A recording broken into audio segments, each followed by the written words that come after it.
Books for ever میں خوش آمدید ناول ستارہ شام، جس کی رائٹر ہیں آمنہ ریاض. اس کی یہ 11ویں ایپیسوڈ ہے. ہاں 11ویں ایپیسوڈ ہے. میں بھول جاتی ہوں، اتنی زیادہ کنفیوژن ہو جاتی ہے نا مجھے، تو آپ لوگ اس چیز کو کمپرومائز کر لیا کریں. تو آئیے جلدی سے سٹارٹ کرتے اس ایپیسوڈ کو بغیر کسی دیر کے. ممی، ولید نے لاڈ سے پکارا. بولو میرے چاند، ثروت نے اسی کے انداز میں کہا. ولید کے کان فوراً کھڑے ہو گئے. وہ قریبی صوفے پر نیم دراز ٹی وی دیکھ رہا تھا. اتنا انٹرسٹنگ میچ چل رہا ہے، آپ چاہتی ہیں میں میچ دیکھنا چھوڑ کر آپ سے باتیں کروں؟ بظاہر مصروفیت بھرے انداز میں کہا. میں نے کب کہا؟ ثروت نے تعجب سے پوچھا. ابھی آپ نے کہا. بولو میرے چاند. کمال کی معصومیت تھی. ممی نے مجھے چاند کہا ہے، ولی نے زور دے کر کہا. جواباً ولی نے ذرا سے گردن موڑ کر اسے سر سے پیر تک گھورا اور بولا. آلو کی شکل والا چاند پہلی بار دیکھا ہے؟ ثروت نے غصے سے ولید کو گھورا. ولی روحان سا ہو کر کہہ رہا تھا. ممی یہ مجھے ہمیشہ آلو آلو کہہ کر چڑھاتا رہتا ہے. ولی تم باز نہیں آؤ گے. آپ مجھے آلو سے بہتر کوئی نام بتا دیں، میں اسے آلو کہنے سے باز آ جاؤں گا. اس نے پھر معصومیت سے کندھے اچکا دیے. میں تمہارا کوئی الٹا نام لوں؟ ولی نے آنکھیں دکھائی. اس سے پہلے کہ ولید کوئی اگلا جملہ کہتا، ثروت نے ہاتھ اٹھا کر دونوں کو روک دیا. بس کرو، اب کوئی جھگڑا نہیں کرے گا. پھر انہوں نے موضوع بدل دیا. اب تم تینوں موجود ہو رات کے ڈنر کے لیے، اب اچھا سا مینیو سوچ کر بتاؤ. اچھا مینیو؟ ولی نے دہرایا، پھر پرجوش انداز میں پوچھنے لگا. آپ ہمیں ٹریٹ دے رہی ہیں؟ میں کس خوشی میں ٹریٹ دوں گی؟ ثروت نے حیرانی سے پوچھا. اپنی اینیورسری کی خوشی میں. تمہارے ڈیڈی نے ڈنر کروایا تو تھا، ایک ٹریٹ تو آپ کی طرف بھی بنتی ہے. ولی نے آنکھیں مٹکائی. ثروت نے ناسمجھی سے اسے دیکھا. اینیا بھی شرارت سے مسکرا رہی تھی. بھائی سیدھی سی بات ہے، اتنے عرصے کے بعد آپ کے سرتاج کا موڈ خوشگوار ہوا ہے. وہ بات بے بات غصہ کرنے کی بجائے مسلسل مسکرا رہے ہیں. آپ کو خوشی نہیں ہوئی؟ بس اسی خوشی میں آپ کو ہمیں ٹریٹ دینا چاہیے. واقعی ممی، ڈیڈی کا موڈ تو آج کل بہت خوشگوار رہنے لگا ہے. اینیا نے بھی ولید کی ہاں میں ہاں ملائی تھی. خدا اس موڈ کو خوشگوار ہی رکھے، ثروت نے دل ہی دل میں کہا. پھر بولی. اس بارے میں ہم پھر بات کریں گے، فی الحال مینیو ڈیسائیڈ کرو. ڈنر پر کچھ مہمان آ رہے ہیں. کون آ رہا ہے ممی؟ اینیا نے پوچھا. توقیر بھائی کی فیملی آ رہی ہے اور ماوا مسز احسان اور ان کے بھائی آ رہے ہیں. اینیا نے چونک کر ثروت کو دیکھا. میں نے تو سنا تھا ہماری انیکسی میں ماوا اور مسز احسان رہ رہے ہیں، اب ان کے بھائی بھی آ گئے. ولی نے کہا. مسز احسان کے بھائی کے ساتھ مل کر تمہاری ڈیڈی نے کوئی بزنس شروع کیا، یہ ڈنر اسی سلسلے کی ایک کڑی ہے. ثروت نے بتایا تو تینوں بچے ایک دم بہت پرجوش نظر آنے لگے. واو، ڈیڈی نے بزنس شروع کیا ہے، لیکن ہمیں کیوں نہیں بتایا؟ ڈیڈی سرپرائز دینا چاہ رہے ہوں گے. اچھی بات ہے نا، ایک اور ٹریٹ کا بندوبست ہو جائے گا. آج تو مسٹر آلو کی بہن کو بھی صرف کھانے کے خواب آ رہے ہیں. ولی نے پھر ولی کی دکھتی رگ پر ہاتھ رکھ دیا اور حسب توقع وہ بھڑک بھی گیا. ولی دم تم مجھ سے مار کھاؤ گے. ثروت نے اسے ڈپٹا. ولی بولا. آپ ہمیشہ کہتی ہے مارنے کا، کبھی مارتی نہیں ہے. ایک بار اس کی پٹائی کریں، دوبارہ ایک لفظ نہیں نکالے گا. آلو آلو کہہ کر زندگی اسپائل کر دی ہے اس نے. اس کی وجہ سے اب تو سارے کلاس فیلو مجھے مسٹر آلو کہہ کر چڑھاتے رہتے ہیں. او گاڈ، میں کیا کروں؟ یہ ولید کا بچہ ہمیشہ مجھے تنگ کرتا رہتا ہے. مجھے پتہ ہے فیوچر میں بھی یہی کرے گا. یہ تو مجھے لو میرج بھی نہیں کرنے دے گا. سارے زمانے میں تو اس نے مجھے آلو مشہور کر دیا. کوئی لڑکی آلو سے محبت کیوں کرے گی؟ اس کی پریشانی دیکھنے سے تعلق رکھتی تھی، اور 5th اسٹینڈرڈ کے بچے کے منہ سے لو میرج کی بات سن کر وہ تینوں ہی ہکا بکا رہ گئے تھے. پھر سب سے پہلے ولید کی ہی ہنسی چھوٹ گئی. پھر کوشش کے باوجود ثروت اور اینیا بھی اپنی ہنسی چھپا نہیں سکی. ان تینوں کو بے تحاشا ہنستا دیکھ کر ولی کو اپنی غلطی کا احساس ہوا تو جھمپی ہوئی سی مسکراہٹ اس کے چہرے پر پھیل گئی. اور ولید کو ولی کی کھنچائی کرنے کے لیے ایک اور موضوع مل چکا تھا. وہ چاروں ہنس رہے تھے اور پورے کمرے میں ایک خوشباش گھرانے کی تصویر روشن ہو رہی تھی. عروش مرزا ایک الجھا ہوا کردار، مردانہ حلیہ بنا کر اٹھ پٹانگ حرکتیں کرتے رہنے کی شوقین، اخلاقی اعتبار سے تنزلی کا شکار. اس کے بارے میں کہیں افواہیں اڑتی پھرتی تھی جو کالج میں ایڈمیشن لیتے کے ساتھ ہی ان تینوں کے کانوں تک بھی پہنچی. لیکن عموماً ایسی باتوں کی تصدیق یا تردید نہیں ہوتی، یہ صرف افواہیں ہوتی ہیں. عروش جیسی لڑکی کے متعلق عموماً 3 لابیز بنی ہوتی ہیں. ایک تہائی لڑکیاں انہیں ناپسند کرتی، ایک تہائی ان کی متاثرہ دکھائی دیتی ہیں، جبکہ باقی ماندہ کو عروج جیسے لوگوں سے فرق نہیں پڑتا۔ سو اتفاق ان کے گروپ میں بھی عروج کے متعلق 3 آراء موجود تھی۔ نمرا عروج کو بہت پسند کرتی تھی، تنوا کو وہ سخت بری لگتی تھی، جبکہ عبیر بالکل غیر جانبدار تھی۔ وہ بہت کم اس بارے میں بات کرتی، لیکن آج جو ہوا اس نے تنوا کے ساتھ ساتھ عبیر کو بھی دم بخود کر دیا تھا، اور ان دونوں کے لفظ خط کا نام سن کر چیخ نکل گئی تھی۔ نمرا نے بے ساختہ کانوں پر ہاتھ رکھ لیے۔ اوفو، میرے کانوں کے پردے کیوں پھاڑ رہی ہو؟ مجھے کیا پتا بل لفافے میں کیا ہے؟ مجھے تو عروج نے کہا تھا تم تک پہنچا دو، سو پہنچا دیا۔ ایک آدمی تیزی سے لفافہ چاک کیا، اندر خوشبو سے مہکتا لیٹر پیڈ تھا۔ عبیر نے اس کے ساتھ ساتھ پڑھنا شروع کیا، لیکن جو تنوا کی نظریں خط کی سطروں پر دوڑ رہی تھی، تو اس کا فشار خون بلند ہو رہا تھا، اور یہ خون جیسے آنکھوں سے چھلکنے کو بے چین تھا۔ مجھے آپ کا سب سے اچھا دوست بننا ہے، اور مجھے یہ بھی پتہ ہے مجھ سے دوستی کر کے آپ کو مایوسی نہیں ہوگی۔ پلیز میرے خط کا جواب ضرور دیں، صرف اور صرف آپ کا، سروش۔ تنوا کی بے تحاشا ناراضی و غصے پر حیرانی کا دھواں سب پھیل گیا۔ نمرا، تم تو کہہ رہی تھی عروج نے بھیجوایا، جبکہ اس پر تو کسی سروش کا نام لکھا ہے۔ غور سے دیکھو، جلدی میں عین سین بن گیا ہوگا۔ اس نے خود آگے ہو کر دیکھا اور حیران ہو کر بولی، اس پر تو واقعی سروش لکھا ہے، لیکن تنوا میں سچ کہہ رہی ہوں، یہ مجھے عروج نے دیا ہے۔ ممکن ہے عروج نے سوچا ہو کہیں تم غصے میں آ کر پرنسپل سے شکایت نہ کر دو، اس صورت میں تمہارے پاس کوئی ثبوت نہیں ہونا چاہیے، تبھی اس نے اپنا نام غلط لکھ دیا ہو۔ عبیر نے خیال ظاہر کر دیا، تو اس کا خیال ہے وہ اپنا نام غلط لکھے گی تو میں شکایت نہیں لگاؤں گی؟ تنوا نے ایک کاغذ مٹھی میں ایسے بھینچا جیسے وہ کاغذ نہیں عروج کی گردن ہو۔ شکایت تو میں ضرور لگاؤں گی، عروج نے مجھے سمجھا کیا جو ایسا واہیات خط لکھا؟ وہ غصے سے کھول رہی تھی۔ ایک منٹ، اگر ایسی بات ہوتی تب بھی عروج کو کم سے کم خط میں مؤنث کا صیغہ استعمال کرنا چاہیے تھا۔ عبیر کا انداز پرسوچ تھا۔ مجھے لگتا ہے میں نے عروج کا نام سن رکھا ہے۔ نمرا، یہ عروج کا وہی کزن نہیں ہے جو پچھلے ہفتے صبح سے شام تک کالج کے باہر آ کر کھڑا ہوتا رہتا ہے؟ مجھے کیا پتا؟ نمرا چڑ گئی، پھر یکدم لجاجت سے بولی، تنوا، تمہیں پتا تو ہے عروج تمہیں پسند کرتی ہے اور تم سے دوستی کرنا چاہتی ہے۔ کل بھی یہی کہنے کے لیے تمہیں بلوایا تھا، لیکن تم نہیں گئی تو اس نے خط لکھ دیا۔ یہ کوئی اتنی بڑی بات نہیں ہے یار کہ تم شکایت لگانے چلی جاؤ۔ کالج اسکول میں اکثر لڑکیاں ایک دوسرے کو خط لکھتی ہوں گی، مگر مجھے یہ سب باتیں پسند نہیں ہیں، تنوا نے سنجیدگی و سختی سے کہا۔ میں پہلے بھی کہہ چکی ہوں، میں دوستی نہیں کرنا چاہتی، پھر یہ اوٹ پٹانگ حرکتیں کرنے کی کیا ضرورت ہے؟ اس بار نمرا خاموش رہی، لیکن اس کے تاثرات دیکھ کر صاف پتہ چلتا تھا وہ متفق نہیں ہے۔ ویسے میرا بھی یہی خیال ہے، ایک بار پرنسپل تک بات پہنچا دینا چاہیے۔ عبیر کا دماغ بڑی دور کی اڑان بھر رہا تھا۔ عروج جس مزاج کی لڑکی ہے، اگر پہلی بار میں اسے ٹوکا نہ گیا تو وہ بار بار یہ حرکت کرے گی۔ عبیر نے بھی سنجیدگی سے اپنی رائے دی۔ یہ اتنی بڑی بات نہیں ہے جتنا تم لوگ اسے بڑھا رہے ہو۔ یہ بڑی بات ہی ہے، عبیر نے زور دے کر کہا۔ عروج کے بارے میں جو باتیں کالج میں پھیلی ہوئی ہیں، کیا تم نے کبھی نہیں سنی؟ وہ کس ریپوٹیشن کی لڑکی ہے، کیا ہم سب کو نہیں پتہ؟ انسان اپنی صحبت سے پہچانا جاتا ہے تنوا۔ اگر اس سے دوستی کرتی ہے تب بھی بدنام ہوگی، اور اگر نہیں کرتی تو بھی عروج اسے تنگ کرتی رہے گی۔ اس صورتحال سے بچنے کا واحد طریقہ یہ ہے کہ پرنسپل تک معاملہ پہنچا دیا جائے۔ نمرا نے تحمل سے عبیر کی بات سنی۔ اگلے پل تنوا کے ہاتھ سے خط چھینا اور سرعت سے اس کو پرزوں میں تبدیل کر کے مٹھی بھر کاغذوں کو دور اچھال دیا۔ کاغذ کے چھوٹے چھوٹے ٹکڑوں کو ہوا نے آن کی آن میں دسترس سے دور کر دیا تھا۔ یہ سب اتنی تیزی سے ہوا کہ عبیر اور تنوا کو سنبھلنے کا موقع بھی نہ مل سکا۔ وہ دونوں حق دق سفیدے کے درختوں کے درمیان آواز سے اڑتے پرزوں کو دیکھ رہی تھی۔ نمرا نے ہاتھ جھاڑ کر ان دونوں کو دیکھا۔ اب تم دونوں کو جو کرنا ہے کرو، ثبوت کے بغیر پرنسپل تم لوگوں کی کسی بات پر یقین نہیں کریں گی۔ مجھے گواہی کے لیے بلایا تو میں مکر جاؤں گی کہ عروج نے مجھے کوئی خط دیا تھا۔ تم دونوں بلا شبہ عروج سے زیادہ اچھی فرینڈ ہو میری، لیکن کسی ایک کے لیے میں اپنی دوسری فرینڈ کو مشکل میں نہیں ڈال سکتی۔ نمرا پلٹی اور تیز تیز قدم اٹھاتی بلڈنگ کے کونے پر غائب ہو گئی۔ وہ دونوں چند منٹ پریشان اسے جاتا دیکھتی رہی، پھر عبیر نے کہا، نمرا کا دماغ بالکل خراب ہو چکا ہے، عروج کی صحبت میں رہتی ہے تو زبان بھی اسی کی بولنے لگی ہے۔ اسے یہ تک احساس نہیں کہ اس کے اور عروج کے بارے میں لڑکیاں کس قسم کی باتیں کر رہی ہیں۔ عبیر نے پریشانی سے کہا، تنوا کی طرح وہ اپنے آپ میں مگن رہنے والی لڑکی نہیں تھی، وہ بہت فعال تھی، ہر معاملے میں اپنی رائے کا اظہار بے شک نہ کرتی مگر معلومات ہمیشہ 100% رکھتی تھی۔ کس قسم کی باتیں کر رہی ہیں؟ تنوا نے چونک کر پوچھا۔ یار، اگر بزرگ کہتے ہیں انسان اپنی صحبت سے پہچانا جاتا ہے تو صحیح کہتے ہیں۔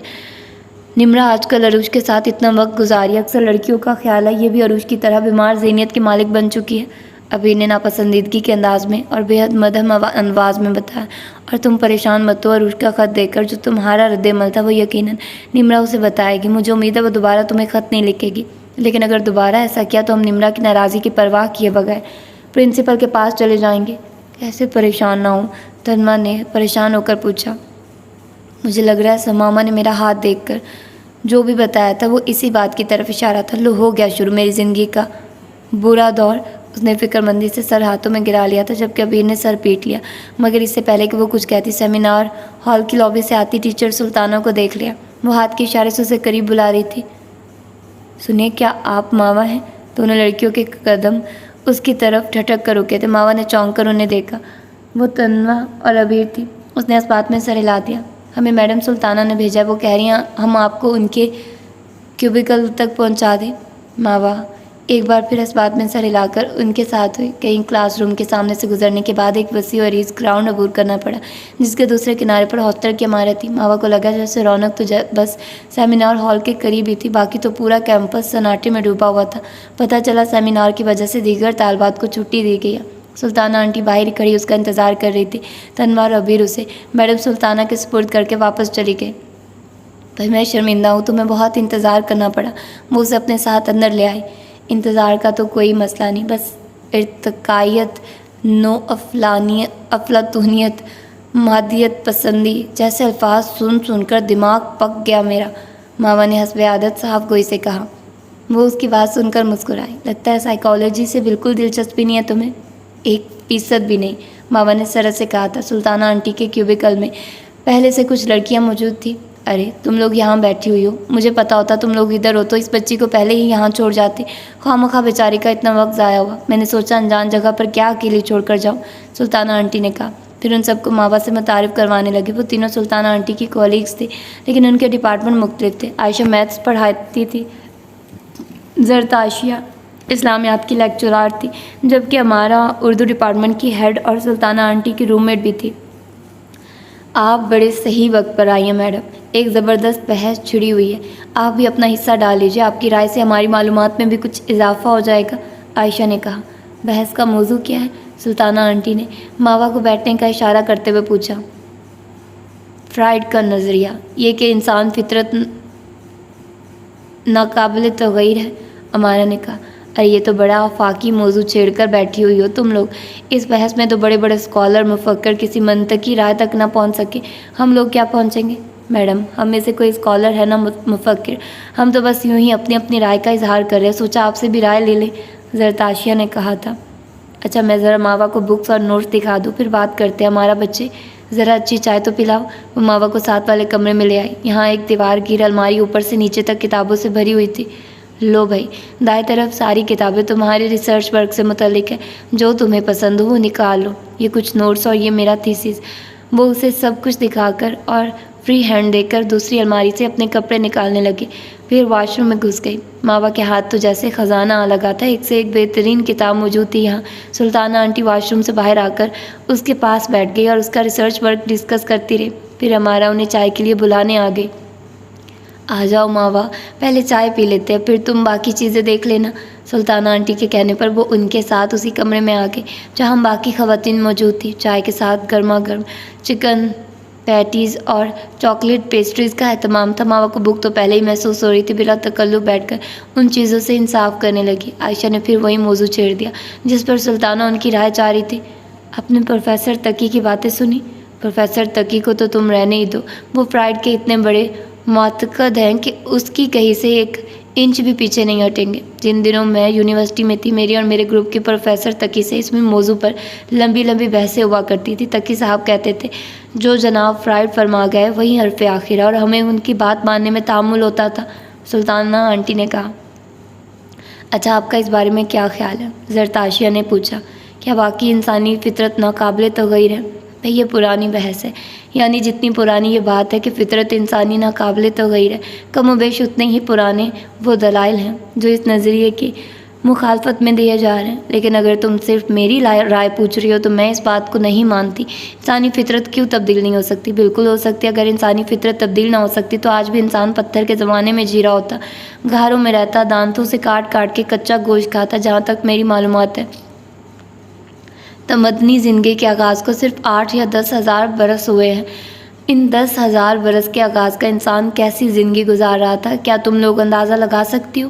وہ انسان وحشی تھا اور اس وحشت کو اپنی فطرت کا حصہ سمجھتا تھا، وہ فطرت جو بدلی نہیں جا سکتی، لیکن ہم گواہ ہیں اس بات کے کہ فطرت بدلی جا سکتی ہے، کیونکہ ہم دیکھ چکے ہیں کس طرح انسان کے آباء و اجداد کے شعور نے نشو و نما پائی اور اسی کے ذریعے وہ حیوانیات کی صف سے الگ ہوا۔ دراصل تبدیلی کا عمل اتنی سست روی سے وقوع پذیر ہوتا ہے کہ ہم محسوس بھی نہیں کر پاتے۔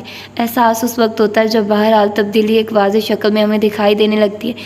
ایک وقت آئے گا کہ کئی ہزار برس آگے کا انسان آج کے دور کو پتھر کا زمانہ کہہ رہا ہوگا، اور ایسا کیوں ہوگا؟ صرف اس لیے کیونکہ ہر لمحہ تبدیلی آ رہی ہے اور فطرت نئے سانچوں میں ڈھل رہی ہے۔ واقعی، حضرت عائشہ نے متاثر ہوتے ہوئے کہا، اگر ہم اس بات کو درست مان لیں تب تو تبدیلی، بہتری اور ترقی کا عمل ہی رک جائے گا۔ آخر کوئی نہ کوئی وجہ تو ہے نا کہ ہم تعلیم حاصل کرنے اپنے بچوں کو اسکول کالج بھجواتے ہیں، ماں باپ بچوں کی تربیت کی فکر کرنا ہی چھوڑ دیں۔ اگر اس نظریے کو درست مان لیں، بھئی انسان کو اشرف المخلوقات بنایا خدا نے، ورنہ جانور ہیں، پیڑ پودے ہیں، پہاڑ ہیں، خدا نے ان سب کو اشرف المخلوقات کا درجہ کیوں نہیں دیا؟ کوئی وجہ تو تھی جو خدا نے انسان کو اس درجے پر فائز کیا، اور یہ وجہ انسان کا عقل و شعور ہے جو کسی اور مخلوق کو نہیں دیا گیا۔ اب اگر انسان اپنی فطرت پر ہی قابو نہیں پا سکتا تو کیا فائدہ اس کے اشرف المخلوقات ہونے کا؟ واقعی زری، تم نے بڑی اچھی بات کی ہے، امارا نے فوراً سراہا۔ فرائڈ چاہے کچھ بھی کہتا رہے، ہمیں بحیثیت مسلمان یہ نہیں بھولنا چاہیے کہ صرف تقدیر ہے جو بدلی نہیں جا سکتی۔ فطرت کی کیا حیثیت ہے تقدیر کے سامنے؟ اور جہاں تقدیر کی بات آ جائے وہاں تو ہر بحث ہی ختم ہو جاتی ہے۔ سلطانہ آنٹی نے کہا، لیکن اگر کچھ دیر کے لیے تقدیر کی بحث کو ایک طرف رکھتے تو میں کہوں گی تعلیم و تربیت والا پوائنٹ بھی بہت خوب اٹھایا تم لوگوں نے۔ روسی ماہر ادویات تھا پاولوف، اس نے کنڈیشنر ریفلر کے نام سے ایک تھیوری دی تھی، اور تھیوری کچھ یوں تھی کہ اگر کتے کو خوراک کھلاتے وقت گھنٹی بجائی جائے تو کتا گھنٹی کی وجہ سے ایسا کنڈیشن ہو جاتا ہے کہ جب کبھی گھنٹی بجائی جائے اور خوراک نہ بھی دی جائے تو بھی اس کے منہ سے راڑ ٹپکنے لگے گی۔ اس نظریے کی روشنی میں ایک اور مفکر نے، نام اب مجھے یاد نہیں آ رہا، شاید ڈاکٹر واٹسن نے کہا تھا کہ اس تھیوری کی روشنی میں تعلیم و تربیت کے اصولوں کو مرتب کرنا چاہیے۔ جب حیوانیات میں عادات راسخ کی جا سکتی ہیں تو انسان میں کیوں نہیں، جبکہ انسان عقل و شعور سے نوازا گیا ہے۔ اچھا میڈم، ایک بات بتائیے، عائشہ نے کہا۔ سلطانہ آنٹی چونکہ سبھی میں سینئر تھی، اس لیے سبھی کو اپنے دلوں میں مچلتے سوالوں کے جواب انہی سے چاہیے تھے۔ کیا انسان خود اپنی فطرت تبدیل کر سکتا ہے؟ میں امارا کی بات دہراؤں گی، صرف تقدیر نہیں بدلی جا سکتی، باقی سب کچھ بدلا جا سکتا ہے۔ سلطانہ آنٹی نے زور دے کر کہا، یہ پوائنٹ میرے ذہن میں اٹک رہا ہے، پلیز ذرا وضاحت کر دیجیے۔ عائشہ نے اصرار بھرے انداز میں کہا تھا، میں سمجھ نہیں پا رہی کہ انسان خود کو کیسے تبدیل کر سکتا ہے۔ دیکھو بھائی، بڑی سیدھی سی بات ہے، سلطانہ آنٹی نے بولنا شروع کیا۔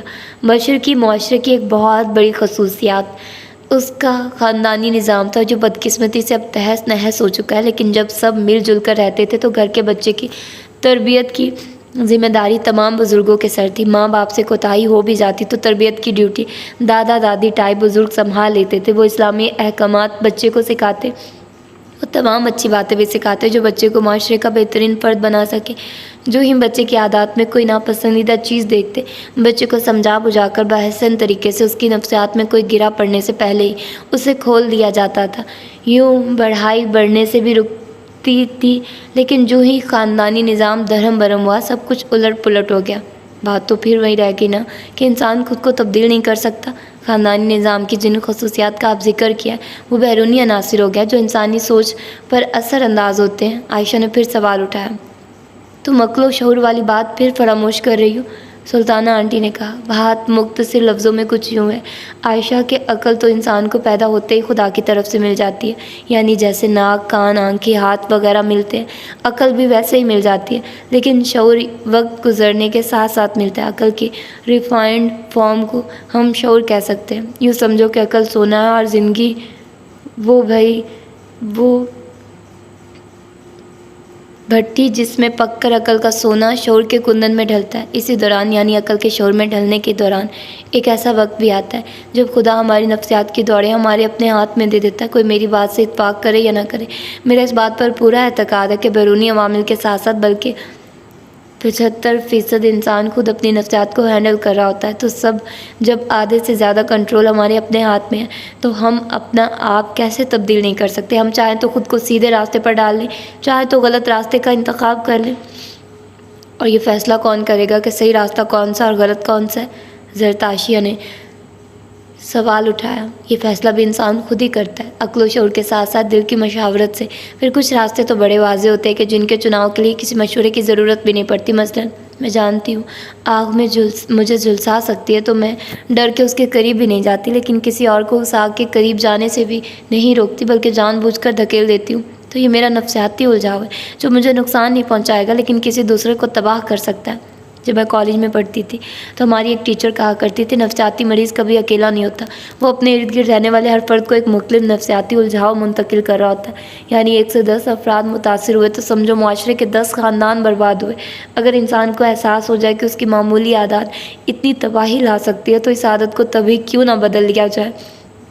اس لیے ہم میں سے ہر ایک کو چاہیے کم سے کم مہینے میں ایک بار اپنی شخصیت کا جائزہ ضرور لیں، بالکل غیر جانبداری سے، پھر اپنی غلطیاں سدھارنے کی کوشش کریں۔ اس کوشش سے ہی دراصل فطرت کی تبدیلی کا عمل شروع ہوگا۔ سلطانہ آنٹی پوری گفتگو کو بالآخر ایک منطقی انجام تک لے ہی آئی تھی۔ زری ہم بھی یہ طریقہ آزما کر دیکھتے ہیں، پھر 1 مہینے کے بعد ہی دیکھیں گے ہماری شخصیت میں کیا تبدیلی آئی ہے، عائشہ نے کہا۔ بالکل میں راضی ہوں۔ ویسے بھی شوپنہاور کہتا ہے ارادہ زندگی کا بنیادی اصول ہے، ارادہ آقا ہے اور عقل لونڈی ہے۔ یہ وہی شوپنہاور ہے نا جو کہتا تھا عقل اپنی فطرت میں عورت کی طرح، یہ اسی وقت کچھ دیتی ہے جب یہ کچھ لے لیتی ہے۔ اپنی ذات میں یہ محض کھوکھلے چلکے کی مانند ہے، امارا نے پوچھا۔ ماوا جو بڑی دیر سے چائے کا خالی مگ ہاتھ میں پکڑے ٹکر ٹکر سب کو دیکھ رہی تھی، یکدم بولی، کتنا بدتمیز ہے یہ شوپنہاور، کسی نے اسے عورت کے بارے میں بات کرنے کی تمیز نہیں سکھائی۔ اس کی بات پر ایک زبردست قہقہ بلند ہوا تھا۔ کیا میں نے کوئی غلط بات کہہ دی؟ ماما نے شرمندہ ہو کر پوچھا۔ نہیں، غلط بات تو نہیں کہی، شوپنہاور کو واقعی کسی نے تمیز نہیں سکھائی تھی۔ تمہیں جو کتابیں چاہیے تمہیں مل گئی؟ عائشہ نے پوچھا۔ نہیں، میں ابھی دیکھ رہی تھی۔ وہ مگ رکھ کر واپس اسی کمرے میں آ گئی۔ میڈم آپ نے 3rd ایئر کے عروش مرزا کا قصہ سنا؟ زرتاشیہ نے کوئی اگلا قصہ چھیڑ دیا تھا۔ تو یہ تھی اس کی آج کی ایپیسوڈ، اور پتہ نہیں یار مجھے عروش مرزا کچھ عجیب سی ہی لگ رہی ہے لڑکی، پتہ نہیں کیا ہے، وہ ٹام بوائے کی طرح رہتی ہے اور اس کو لڑکیاں پسند ہیں، اور مطلب ایسی چیز ہے۔ کچھ ہماری یونیورسٹی میں بھی کچھ ایسے لوگ ہوتے ہیں، لڑکیاں ہیں کچھ جو لڑکوں کی طرح رہتی ہیں اور لڑکیاں بڑی انسپائر ہوتی ہیں ان سے، یہ میں نے بھی دیکھا ہے، مطلب میں نے دیکھا ہے، کافی کیوٹ لگ رہی ہوتی ہے، بٹ اٹ ڈزنٹ مین کہ میں ان کو پسند کر رہی ہوں یا مجھے وہ اچھی لگتی ہے، بس ٹھیک ہے ایک حد تک نارمل، میں غیر جانبدار ہوں، مجھے ایسا ان کے ساتھ کوئی نہ لگاؤ ہے، نہ میری کوئی دشمنی ہے، بٹ لڑکیاں ان کو لائک کرتی ہیں، ایڈمائر کرتی ہیں، بہت ساری لوگ ان سے دوستی کرنا چاہتے ہیں اور ان کے پیچھے پاگل ہوتے ہیں، تو میرا خیال ہے کہ ان کا بھی ایسا ہی سین ہوگا، وہ بھی کسی کو پسند کرتے ہوں گے۔ اب مجھے یہ نہیں پتہ کہ وہ کس حد تک آگے بڑھا ہوا کام ہے، یہ تو پڑھنے کے بعد پتہ چلے گا۔ تو پھر ملتے ہیں اس کی اگلی ایپیسوڈ میں، اپنا ڈھیر سارا خیال رکھیے گا، اللہ حافظ۔